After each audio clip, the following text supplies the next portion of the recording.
အားလုံးပဲမင်္ဂလာပါရှင်ကျမတို့ရဲ့ channel ကနေပြန်လည်ကြိုဆိုလိုက်ပါတယ်ဒီကနေ့မှာဆိုရင်တော့ဗုဒ္ဓဂေါတမနဲ့ပြဿနာများဆွေစာအုပ်ထဲမှာမိမိအားကဲရဲလာသူချီးမွမ်းလာသူအပေါ်ဖြည့်ရှင်းနည်းလေးအကြောင်းကိုကျမကတင်ဆက်ပေးသွားမှာဖြစ်ပါတယ်ဗုဒ္ဓမြတ်စွာဘုရားရှင်ကိုရောမြတ်ကြီးကရာဇဂိုပြည်၌သတင်းသုံးနေတဲ့အချိန်ပါဒီနေ့ရာဇဂိုမှနာလန္ဒသို့ကြွအံ့သောအကြောင်းပေါ်လာ၍ယဟန်များနှင့်အတူမနက်စောစောကိုလက်တုတ်တင်ဆွမ်းခံဝင်ပါတယ်မိမိနဲ့ယဟန်များဆွမ်းကိစ္စပြီးလက်သောရာဇဂိုများနေပြီးတော့နာလန္ဒသို့တန်ခါ900နဲ့အတူခီးထွက်ခဲ့ပါတယ်ထွက်ချိန်မှာရာဇဂိုမြို့၌နေသောသိန်းစီးဆရာတော်ကြီးရဲ့တပည့်အဝတ်ဝတ်သောတုတ်ပိယအမည်ရှိတဲ့ပရပိုက်ကတပည့်မြမတလူလင်အပါအဝင်ပရပိုက်တပည့်များနဲ့အတူနာလန်ထားသို့သွားအံလို့ဆိုကဖျားရှင်နဲ့ယဟန်များကြွသည်ကိုမသိဘဲနောက်မှလိုက်မိရတာဖြစ်နေပါတယ်။တုတ်ပိယပရပိုက်ကလေပင်ကိုမြှောက်၍ကြည်သည်ရှိသောနီမြန်းသောကပလာဖြင့်လွှမ်းခြုံထားအပ်တဲ့ကဲ့သို့တရွေ့၍စက်တည်တင့်တယ်စွာနဲ့ကြွချီနေတဲ့ဗုဒ္ဓနဲ့တန်ခါပရိသတ်တို့ကိုတွေ့မြင်လိုက်ပါတယ်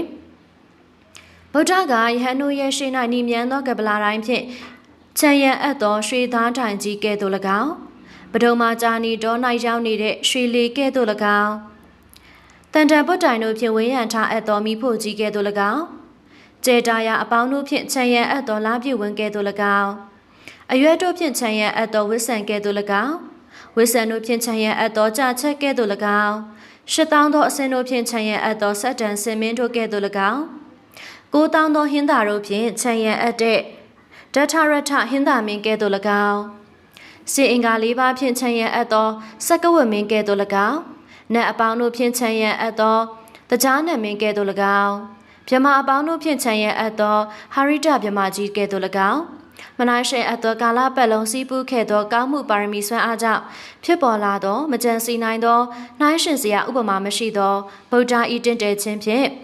လာဘိမန်သည်ကောင်းကင်ပြင်၌သွားတဲ့ကဲ့သို့ရာဇဂိုမြို့မှနာလန်တာမြို့သို့ကြွားသွားတာကိုမြင်ခဲ့ရပါသည်တပန်ထို့ဗုဒ္ဓရဲ့နောက်၌ပါလာတဲ့ရှစ်ကျိတ်သောမဟာထေတို့ကမိုးတိမ်ညိုအစင်းရှိရဲ့ပန့်တကူသင်္ကန်းကိုပခုံးတစ်ဖက်၌တင်လျက်ချက်ဝတ်တစားကိုကောင်းစွာဆင်ထားသောဂန္ဓစင်ကဲ့သို့ကင်းသောရာဂဒေါသကင်းသူအလိုနည်းသူရောင်ရဲလွယ်သူကိလေသာတို့မှကင်းစိတ်သူလူတို့နှင့်ရောရောရှက်ရှက်မနေသူအပြစ်ရှိရင်စေကြောတတ်သူမကောင်းမှုကိုကဲ့ရဲ့လေးရှိသူသူတစ်ပါးတို့အားဆိုဆုံးမတတ်သူမိမိအားဆုံးမရင်လည်းခံနိုင်ရင်ရှိသူသီလသမာဓိပညာနဲ့ပြည့်စုံသူအရဟတဖို့ဝိမု ക്തി နဲ့ပြည့်စုံသူဝိမု ക്തി ကိုဆင်ခြင်တတ်သောဉာဏ်အမြင်နှင့်ပြည့်စုံကြသောယဟန္တာတို့ကိုခြံရံလျက်ကြွနေတဲ့အတွက်ဗုဒ္ဓဤတင့်တယ်မှုသည်အနိုင်မရှိဖြစ်နေခဲ့ပါသည်ဗုဒ္ဓဤထိုကဲ့သို့တင့်တယ်စွာကြွားသွားနေတာကိုတွေ့မြင်ရတဲ့သုတ်ပိယပရပိုက်ကဗုဒ္ဓရဲ့ဂုဏ်ကျေးဇူးတို့ကိုပြောဆိုတင်တော်လဲမပြောဆိုမိဝင်တိုစိတ်သာဖြစ်နေမိပါတယ်ဒီလိုဖြစ်နေရတာကအရင်တုန်းကမိမိတို့အသိစီးဆရာကြီးနဲ့မိမိတို့ပရိသတ်ကလက်လာပါတွေပေါများခဲ့တယ်ယခုဗုဒ္ဓဂေါရမပွင့်တော်မူလာတဲ့အခါပိုးဆုံးကျူးကျက်တည်မဲ့တကယ်တော့ဖြစ်သွားကြပြီးတော့ဗုဒ္ဓဂေါရမအပေါ်မှာအကောင်းဆုံးမူဝေဖန်မခွဲခြားနိုင်ကြပဲအမြဲတမ်းဗုဒ္ဓဂေါရမအပေါ်ညှူဆူနေကြလေရှိတယ်ဗုဒ္ဓနဲ့တန်ဃာတော်များကခီးစင်ဆက်လက်ထွက်လာခွာလာခဲ့ကြရာဥယျာဉ်တကားသို့ရောက်လျင်နေကိုမော့ကြည့်ရာယခုခီးဆက်သွားရမသိပြီးနေဝင်လူနီးပြီလို့ဆင်ခြင်တော်မူ၍အပလက်တိကဥယျာဉ်သို့ဝင်ကဥယျာဉ်တွင်ရှိဘုရင်မင်းတရားတို့ပျော်ပါစွာနေနိုင်ရန်စိတ်ကူးရင်ပကြီးတို့ဖြင့်စမ်းကြဲစွာဆောက်လုပ်ထားသောမင်းကွန်ရာဇခါရက၌တညတာနာနေရန်ဆုံးဖြတ်တော်မူပါれထိုဥယျာဉ်တကားဝအနီး၌သရဲပင်တပင်ရှိနေ၍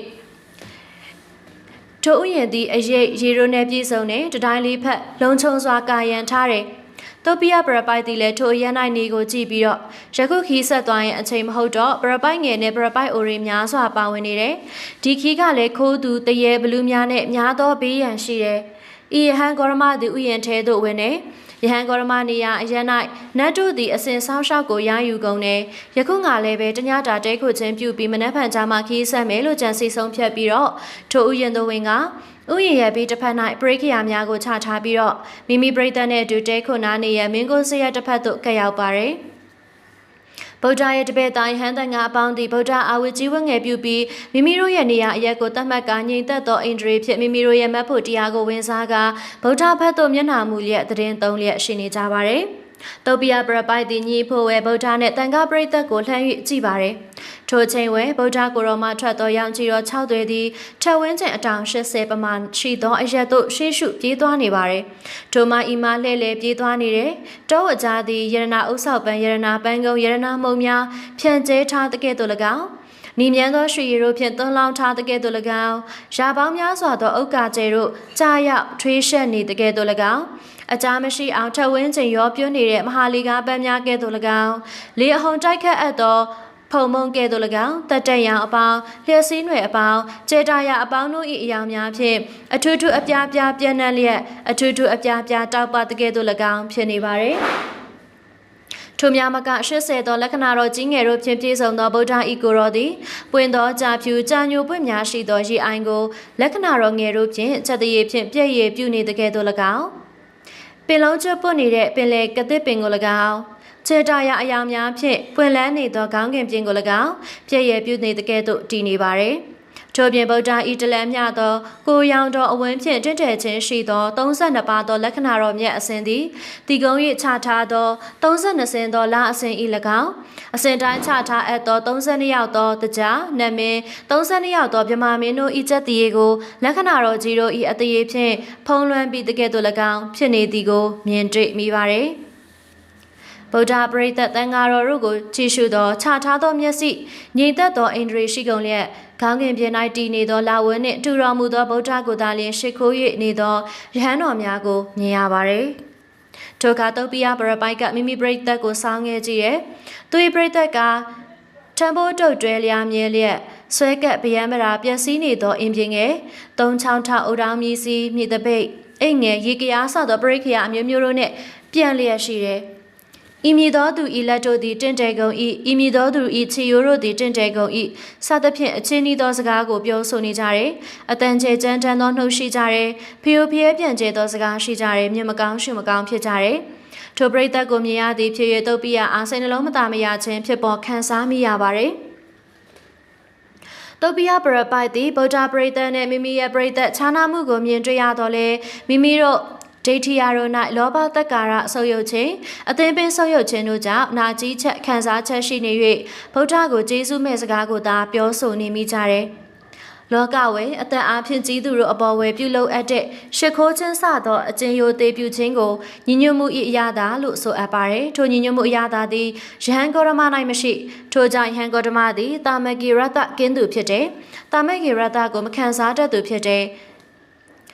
အတ္တိရဝါဒရှိသူဖြစ်တဲ့။ဥစေရဝါဒရှိသူဖြစ်တဲ့။လောကဝိတ်ကိုဖျက်ဆီးသူဖြစ်တဲ့။ကြီးမြတ်သူတို့အားပူလောင်စေသူဖြစ်တဲ့။နတ်ပြည်နယ်ဝေသူဖြစ်တဲ့။ယဟန်ဂေါရမသည်ကြံစီခြင်းဖြင့်ပုတ်ထိုက်အပ်သောဆင်ခြင်မှုဖြင့်အဖန်ဖန်သုံးသပ်အပ်သောအလိုလျောက်ထင်မြင်လာသောတရားကိုဟောကြားတယ်။ယဟန်ဂေါရမသည်အလုံးစုံကိုသိသူမဟုတ်လောကကိုမြင်သူမဟုတ်အတုမဲ့ပုဂ္ဂိုလ်မဟုတ်မြတ်သောအလူခံထိုက်သူမဟုတ်ဆိုပြီးတော့ဗုဒ္ဓအားမဟုတ်မမှန်သောအကြောင်းများဖြင့်ကျေးဇူးမဲ့အပြစ်မဲ့ကဲ့ရဲ့စကားများကိုပြောဆိုခဲ့ပါတယ်။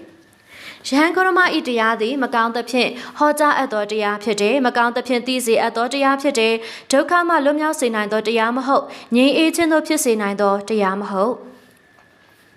်ယဟန်ဂေါရမဤတပည့်များသည်ဖောက်ပြန်စွာခြင်းနဲ့ကောက်ကွေ့စွာခြင်းနဲ့အချင်းမြတ်နှင့်ဆန့်ကျင်သောအကျင့်ကိုခြင်းနဲ့သူတော်ကောင်းနှင့်မလျော်သောအကျင့်ကိုခြင်းနဲ့လောကုတ္တရာတရားနှင့်မလျော်သောအကျင့်ကိုခြင်းဤဟု၍တန်ဃာတော်များဤကျေးဇူးမဲ့စကားကိုလည်းထို့အချင်းရအားဖြင့်ကဲ့ရဲ့ပြောဆိုခဲ့ပါれတုတ်ပိယပရပိုက်တပည့်မြမတထလူလင်္ကာမူဆရာရဲ့ဖျားတရားတန်ခါအပေါ်ကဲ့ရဲ့စကားတန်ကိုကြားရတဲ့အခါဒီလိုစဉ်းစားမိပါတယ်ငါတို့ဆရာဟာမတုံးသက်တဲ့နာကိုတုံးသက်တယ်မနှင်းတဲ့နာကိုနင်းတယ်ငါတို့ဆရာသည်မိကိုမျိုးတကယ်တို့၎င်းတန်လက်ဖြင့်တန်လျက်သွားကိုတုံးသက်တကယ်တို့၎င်းလက်သီးဖြင့်မြင့်မို့တောင်ကိုဖောက်ခွဲလို့တကယ်တို့၎င်းလွှာသွားတန်းပေါ်၌ကစားတကယ်တို့၎င်းမုံယုံနေသောစင်ကြမ်းကြီးကိုလက်ဖြင့်ကင်တကယ်တို့၎င်းချီမွတ်ထိုက်သည်သာဖြစ်သောယရနာသုံးပါးဤကုံကျေးဇူးမဲ့ကိုပြောဆိုလျက်အကျိုးမဲ့ပျက်စီးခြင်းကိုရောက်ရှာရပြီးတော့မည်ဆရာကမစင်ကိုဖြစ်စေစူးကိုဖြစ်စေမွေဟကိုဖြစ်စေနင်းတော်၎င်းစူးညောင်းကလုတ်ကိုတန်နေမိတော်၎င်းလောလောလတ်လတ်သိစေနိုင်သောအစိတ်ကိုစားမိတော်၎င်းစားခါရီပေါ်၌အချော်လဲတော်၎င်းတပည့်သည်ဆရာအပြုမှုကိုအာကုသို့လိုက်၍မပြုလုပ်သင့်တတဝါတို့သည်ကံတာလင်ဥစ္စာပိုင်းကိုပိုင်ရှိ၏မိမိတို့ဤကံအားလျော်စွာသာလျင်ရောက်တင်ရဘဝကိုရောက်ကြရကုန်၏အဖသည်သားဤကံဖြင့်ရောက်သည်မဟုတ်နှမသည်မောင်ဤကံဖြင့်ရောက်သည်မဟုတ် နမသည်မောင်ဤကံဖြင့်ရောက်သည်မဟုတ်မောင်သည်နမဤကံဖြင့်ရောက်သည်မဟုတ်ဆရာသည်တပည့်ဤကံဖြင့်ရောက်သည်မဟုတ်ငါဤဆရာသည်ယရနာသုံးပါးဤဂုဏ်ကျေးဇူးမဲ့ကိုပြောဆိုနေသည်အရိယာပုဂ္ဂိုလ်တို့အားကဲ့ရဲ့ဆွဆွဲခြင်းကအပြစ်ကြီးလာ၏မြမတထလူလင်သည်ဤသို့တင့်သောအကြောင်းအရာများအားစဉ်းစားဆင်ခြင်ပြီးဆရာဤဝါဒကိုနင်းချိလျက်အမှန်ကန်သောအကြောင်းကိုသာလျှင်အကြောင်းပြလျက်အမျိုးမျိုးသောအကြောင်းတို့ဖြင့်ယရနာသုံးပါးတို့ဤဂုဏ်ကျေးဇူးကိုအားထုတ်၍ပြောကြပါရယ်တောပိယပရပိုက်သည်ယရနာသုံးပါး၏ဂုဏ်ကျေးဇူးအမှန်ကိုသိ၍ပြောဆိုတင်သည်မှန်တော်လဲညူစုချင်းအိတ်တာတရားကိုလွှမ်းမိုးခြင်းခံထားရတဲ့အတွက်ကျေးဇူးမဲ့ကိုသာပြောဆိုအားထုတ်ခဲ့ပါတယ်။ဆရာတစ်ပည့်နှစ်ဦးသည်တဲခိုရာစရဝဲဆရာကယရနာသုံးပါး၏ဂုဏ်ကျေးဇူးမဲ့ကိုကဲ့ရဲ့အပြစ်တင်ပြောဆိုနေတယ်။တစ်ပည့်ကယရနာသုံးပါး၏ဂုဏ်ကျေးဇူးအကျိုးကိုချီးမွမ်းပြောဆိုနေကြငင်းခုန်နေကြတာကိုရဟန်းတော်များကကြားသိနေရပါတယ်။နနလင်းသောယဟန်တော်များသည်တစားဝိုင်း၌စုဝေးမိကြပြီးတော့ငါရှင်တို့အံ့ဩဖွယ်ရှိပေစွာငါရှင်တို့မဖြစ်ဘူးမြဲထူးကဲစွာဖြစ်ခဲပါပေသည်အလုံးစုံသောတရားအပေါင်းတို့ကိုသိမြင်သောမြတ်စွာဘုရားသည်တတဝါတို့ဤကဲ့သို့အထူးထူးအပြားပြားနှလုံးသွင်းသဘောထားရှိပုံကိုအလွန်လျင်ထွန်း၍သိမြင်တော်မူနိုင်ပါပေသည်ဤသို့ပိယပရပိုက်သည်ယရနာသုံးပါးဤကျေးဇူးမဲ့ကဲ့ရဲ့စကားကိုပြောဆို၏တပည့်ဖြစ်သူမြမတ်ထလူလင်ကယရနာသုံးပါးဤဂုဏ်ကျေးဇူးကိုချီးကျူးပြောဆို၏ဤသို့အချင်းချင်းဖြောင်းဖြောင်းဆန့်ကျင်ဘက်ပြောဆိုလျက်ရှိကြသောတုတ်ပိယတို့ဆရာတပည့်နှစ်ယောက်သည်မြတ်စွာဘုရားနှင့်ဟန်းတော်များအပေါင်းဤနောက်မှလိုက်ပါလျက်ရှိကြကုန်ပေသည်လို့ပြောဆိုကြပါရယ်ဗုဒ္ဓဟာတတဝါတို့ရဲ့အထူးထူးအပြားပြားနှလုံးသွင်းရှိပုံမှာတတဝါဟုသမျှတို့သည်အတိတ်အနာဂတ်ပြစ္ဆုတ်ပံကာလတို့၌တသဘောအဖြစ်ရောနှောကုန်၏ညီညွတ်ကုန်၏ရုပ်သောနှလုံးသွင်းရှိသူတို့သည်ရုပ်သောနှလုံးသွင်းရှိသူတို့နှင့်အတူတကွရောနှောနေထိုင်ကြကုန်၏ညီညွတ်ကုန်၏ဗုဒ္ဓသည်ဟန်တော်များရဲ့ပြောဆိုဆွေးနွေးနေသောအတန်ကိုကြားပြီးတော်မူ၍ထိုပြဿနာကိုဖြေရှင်းပြရန်တစားဝိုင်းသို့ကြွကအသင်ခင်းထားပြီးသောနေရာ၌ထိုင်တော်မူပြီးလျှင်ယဟန်တို့ဤနေရာ၌ယခုကအဘယ်စကားကိုပြောဆိုနေကြပါသနည်းအသင်တို့၏မပြီးသေးသောစကားကအဘယ်စကားပါနည်းလို့မေးတော်မူရ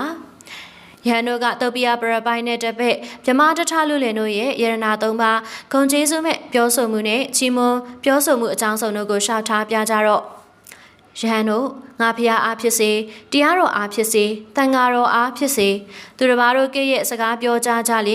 ေထိုကဲ့ရဲ့မှု၌သင်တို့သည်ရန်ညိုးဖွဲ့ခြင်းမနစ်သက်ခြင်းစိတ်မကောင်းခြင်းမျိုးကိုမပြုကြကုန်လေ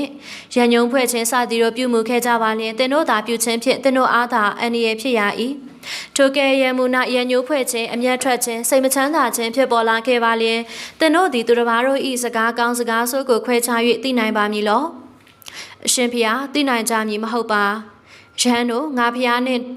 တရားတန်ဃာတို့အားကဲ့ရဲ့စကားပြောဆိုခဲ့ကြကုန်လင်ဤအကြောင်းကြောင့်ဤစကားသည်ငါတို့၌မရှိကုန်ဟုမှန်ကန်သောစကားကိုမမှန်သောအားဖြင့်ဖြေရှင်းကြရမည်ယဟန်တို့ငါဖျားနှင့်တရားတန်ဃာတို့အားချီးမွမ်းပြောဆိုခဲ့ကြပါလင်လေထို့သို့ချီးမွမ်းရာ၌နှစ်သက်ခြင်းဝမ်းမြောက်ခြင်းစိတ်တက်ကြွခြင်းတို့မပြုကြကုန်လေထို့သို့ဖြစ်ခြင်းသည်သင်တို့အားသာအန္တရာယ်ဖြစ်ရသည်ငါဖျားနှင့်တရားတန်ဃာတို့အားချီးမွမ်းပြောဆိုကြပါလေဤအကြောင်းကြောင့်ဤစကားသည်မှန်၏ဤအကြောင်းကြောင့်ဤသဘောတရားသည်ငါတို့၌ရှိပေ၏ဟုဟုတ်မှန်သောစကားကိုဟုတ်မှန်သောအားဖြင့်မှန်သည်ဝန်ခံကြရမည်ရဟန်းငါရတို့အာယံညိုဖွဲ့ခြင်းအာဃာတမရှိ냐တော့လဲနောင်ခါ၌အမျိုးသားကောင်းတို့အားဤသို့သဘောရှိသောယရနာသုံးပါးနှင့်ဆက်သောအရာတို့၌ပင်အကုသိုလ်ဖြစ်မှုကိုတားဆီးတော်မူလိုသည်ဖြစ်တဲ့အတွက်ဗုဒ္ဓကဤဥပဒေကိုမိန့်ကြားခြင်းဖြစ်ပါれအမျက်ဒေါသသည်အကျိုးမဲ့ကိုဖြစ်စေတတ်၏စိတ်ကိုပျက်စီးစေတတ်၏အတွင်းစိတ်မှဘေးသည်ဖြစ်ပေါ်လာတတ်၏လူပေါင်းကားထိုအကြောင်းကိုမသိကြချေဆိုပြီးတော့လမ်းညွှန်ပြသခဲ့ပါれသင်တို့ဆရာသည်အလုံးစုံသိမြင်သူတပ်ပင်ညူမဟုတ်တရားသည်မကောင်းသဖြင့်ဟောအပ်သောစကားကိုကြားလျင်စိတ်မနေရဤသို့သောအကြောင်းကြောင့်လည်းထိုစကားသည်မဟုတ်မှန်ပါအချင်းစကားကိုသင်တို့ပြောဆိုအပ်၏ထိုစကားသည်ဤအကြောင်းကြောင့်မဟုတ်ပါမမှန်ပါဤပြစ်သည်ငါတို့၌မရှိပါဤပြစ်သည်ငါတို့၌မရှိသည်သာဖြစ်ပါသည်ငါတို့ဤဆရာသည်အလုံးစုံသိသူတပ်ပင်ညူသာဖြစ်ပါ၏တရားတော်သည်ကောင်းစွာဟောကြားအပ်သောတရားတော်သာဖြစ်၏တန်ဃာတော်သည်ကောင်းစွာကျင့်အပ်သောတန်ဃာသာဖြစ်ပါသည်ထို့သောဖြစ်ရ၌ဤမည်သောအကြောင်းရှိ၏ဟုဖြေရှင်းရမည်